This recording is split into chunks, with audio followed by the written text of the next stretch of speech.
밤에는 한국이고 낮에는 북한이고 정신은 한국에 있고 몸은 북한에 있고 뭐 이런 아주 괴로운 상태가 되는 것인데, 사실 대한민국이라고 하는 이 국가 브랜드를 이제 김정은이가 이번에 공식적으로 인정을 했어요. 김정은이 중국의 선양제일병원에 급비리에 들어와서 이제 심장 수술을 한 건 팩트인 것 같아요. 그래서 이제 그때 중국 선양병원에서 김정은의 신체 데이터를 다 뽑은 거죠. 그래서 그걸 이제 중국 안정부가 김정은의 기대 수명을 분석을 했고 3년으로 뽑는 겁니다.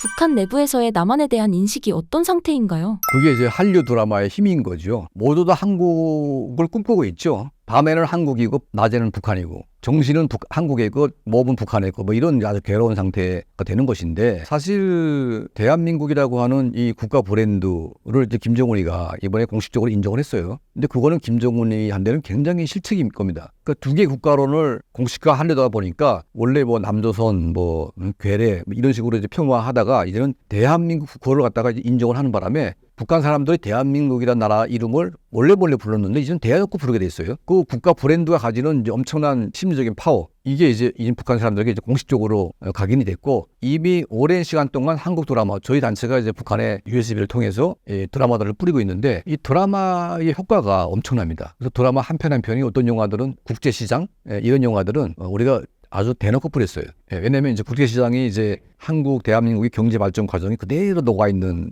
그런 드라마고, 그리고 이제 한국의 20대, 30대는 그 드라마를 보면 별로 감흥이 없을 수도 있어요. 내가 경험한 게 아니니까. 내가 뭐 해외 노동자 또 상황이 없잖아요, 우리 젊은 세대는. 근데 북한 애들은 딱 그때가 자기 심정가 맞는 거예요.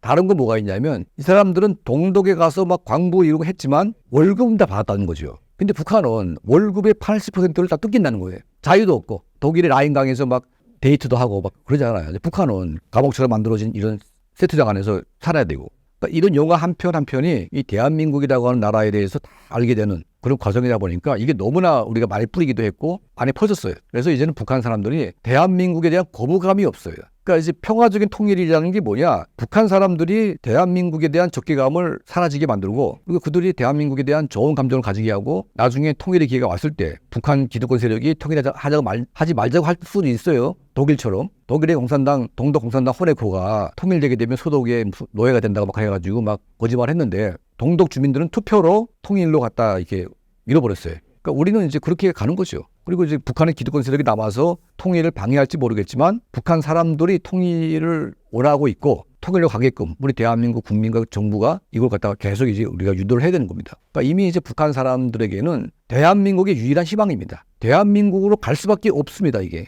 근데 그러니까 이제 김정은이가 두 개 국가론을 만들어 가지고 남남이다. 이건 억지지요. 어떻게 남남입니까? 북한의 김일성이나 김정일이나 평생을 통일 가지고 우려먹었어요. 그리고 북한 사람들이 굶어 죽는 이유도 통일하기 위해서 전쟁 준비를 해야 된다고 그러면서 그 명분으로 굶는 걸 합리화시켰습니다. 아니 그래놓고 이제 와가지고 통일 안 하겠다? 이게 말이 돼요, 이게? 그리고 심지어 뭐 조국 통일 3대 이제 기념 헌장이라고 하는 이제 뭐 이런 이제 통일 노선이 있는데, 그럴듯해요, 이게. 자주 평화, 민족 대단결의 원칙이라고 하는 뭐 이런 3대 원칙이 있어요. 대한민국의 적대 세력 뭐 일부 끌어안고 통일하겠다는 이제 그런 전략인데 이게 나쁜 거 아니거든요, 북한 입장에서 보게 되면. 근데 이 선대 수령의 유언을 다 그냥 까부시고 다 뒤집어 엎고 남남이기 때문에 서로 뭐 토치하지 말고 살자 이렇게 돼버렸으니까, 그러니까 북한 사람들이 유일한 희망을 북한 정권에 꺾어버리는 겁니다, 지금. 그러니까 그 정도로 지금 북한 내부가 대한민국에 대한 열망이 굉장히 끓어오르는 단계입니다. 얼마 전에 대한민국의 어떤 정치인이 통일하지 말자 뭐 이렇게 또 떠들었잖아요. 그걸 딱 보면서 제가 느낀 거는,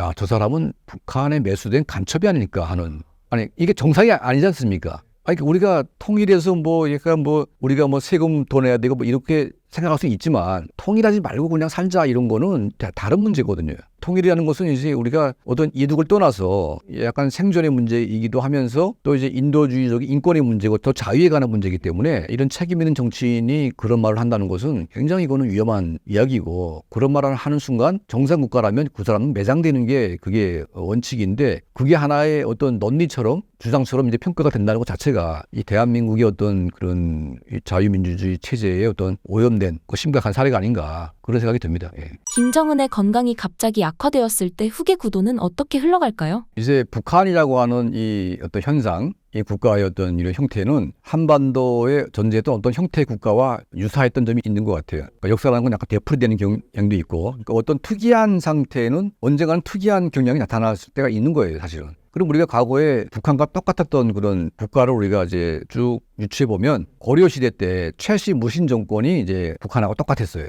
이게 가문 정치거든요. 그러니까 조선 왕조, 고려 왕조도 이게 가문 정치가 아닙니다. 이게 왕도 있지만 이제 사대부가 있고 견제가 되고 왕 개인의 국가가 아니거든요. 그래서 사대부하고 격렬하게 저항도 하면서 반정도 일어났고 뭐 그렇게 되는데 철저하게 가문이 통치한 때는 이제 최씨 무신 정권이 북한하고 똑같습니다. 그래서 이제 최충원에 의해서 최씨 정권이 설립이 됐고 2대에서 이제 거기 완성이 돼가지고 최후가 완성을 해서 고려하고 항전하는 과정에 굉장히 힘들었어요. 죽으면서 약간 정신적으로 이상한 최양이한데 이제 이거를 이제 권력을 줄 때 이런 얘기를 했습니다. 그러니까 너네 이제 그 아버지 가족을 죽이지 말고 형제를 잘 살피고 그리고 이제 아버지 축군의 장군들을 잘 내가 돌봐주라. 이게 유언입니다 그때. 근데 이 최양이 집권하고 나서 뭘 했냐면 아버지 부인을부터 먼저 죽였어요. 그 당시 고려의 최고의 당대 장수였던 김경선 대장군을 갖다가 때려 죽였습니다 그때.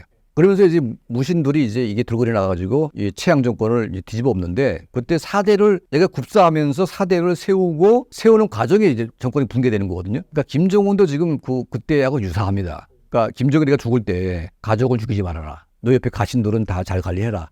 똑같아요 유언이. 근데 얘가 집권하면서 뭘 했습니까? 자기 이부 엄마부터 죽였어요. 김옥이라고 하는. 그 김옥이 때문에 내 엄마가 자기 아버지에게 천대받았다 하면서 이제 그 엄마부터 때려 죽인 거거든요. 그 엄마, 오빠, 아버지까지 다 총살을 시켰어요. 김옥이부터 죽이고 장성택이 죽이고 고모가 다 쑥대밭을 만들고 자기 친형을 죽이고 그리고 이제 북한군의 최고 명장인 미영호 총참모장을 갖다가 고사기관총으로 쏴 죽였습니다. 그러니까 이게 모든 붕괴되는 과정이 이 최씨 무신 정권하고 똑같아요 그냥.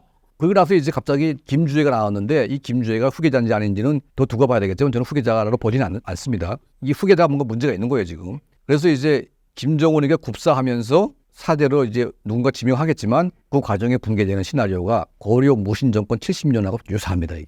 그러니까 이거는 잘 피할 수 없는 구조 같아요. 역사의 한 드라마 같이 똑같이 가고 있으니까. 최충원, 최후, 최항, 최희로 가는 이제 그런 4대로 가는 이제 그런 과정인데 지금 김일성, 김정일, 김정은 또 누군가 김주애 뭐 가는 모르겠지만 몸이 안 좋은 것도 똑같아요. 김정은이가 이 정신적으로 문제가 있어가지고 사람 마구 죽이는 것도 똑같고 자 그런 과정에서 이제 4대로 가는 과정에서 이제 무너지게 되는데 이 가문 정치입니다 완전히 북한은. 가문에 의해서 다 움직이는 그런 정치다 보니까 그러니까 이런 거를 비춰봤을 때 북한이든 나라가 어떤 이제 국가든 어떤 이제 뭐 물건이든 사람이 생명이든 다 수명이 있지 않습니까? 그러니까 이미 북한은 그 수명을 다한 국가이기 때문에 그 수명을 되돌릴 수 있는 어떤 그런 기회나 명분이나 가능성이 일이라도 남아있으면 갈 수 있겠지만 하나도 없어요. 그러니까 이미 수명이 끝났기 때문에 뭐 좀 몇 년 더 가고 안 가고 이런 것들은 사실은 지엽적인 문제인 것이고 이미 북한은 저는 살아남기 힘든 국가로 봅니다. 가장 중요한 것은 민심은 천심이다. 근데 이미 북한의 민심은 다 떠났어요. 누구도 북한 정권을 신뢰하거나 좋아하는 사람들은 이게 정신 나간 애들이지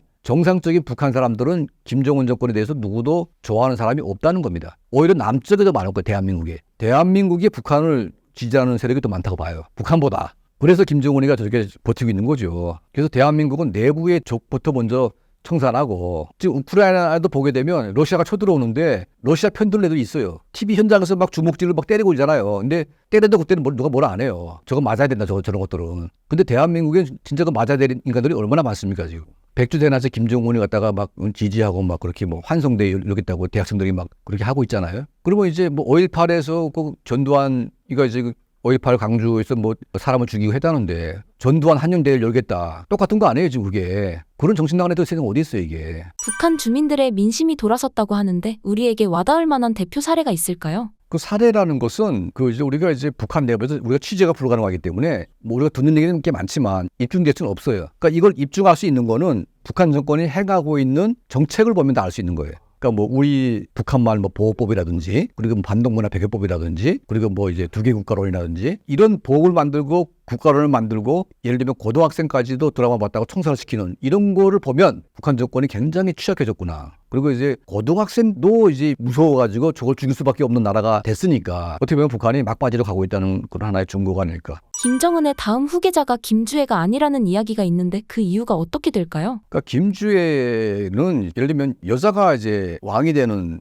이제 그런 거는 굉장히 좀 선진화됐거나 아니면 이제 그런 이제 굉장히 좀 이렇게 문화적으로 약간 그런 독특한 게 있어야 되는데 우리 한반도는 이제 유교 문화가 이제 보편화돼 있고 가부장적인 문화가 이제 돼 있는데 한국은 이제 많이 선진화돼 가지고 여성들의 인권이 상당히 향상이 됐는데 북한은 가부장의 가부장, 그러니까 아프가니스탄보다 더한 가부장 국가입니다. 현재 김여정이나 현성월이나 이런 애들이 설치는 것은 김정은이가 살아 있어서 김정은에 의해 권력을 받았기 때문에 설치는 것이지 김정은이가 죽으면 걔네들은 아무것도 아닌 거죠. 근데 그런 가부장적인 국가에서 지금 김여정이나 현성월이가 설치는 것도 꼴보기 싫은데 김주애가 수령이 된다? 그러면 이제 그게 김정은이가 사망하는 순간 이거는 곧바로 붕괴되기 때문에 나는 오히려 김주애가 되길 바라요. 바라면 그건 곧바로 망하는 거니까. 그러니까 견딜 수가 없는 겁니다, 이게. 그래서 그런 가부장적인 국가에서 가장 이제 파격적인 그런 이제 후계자가 나온다는 것은 이거는 말도 안 되는 얘기고요. 그리고 이거는 북한의 내부 실정을 좀 안다면 절대로 그렇게 여자로 권력이 가기는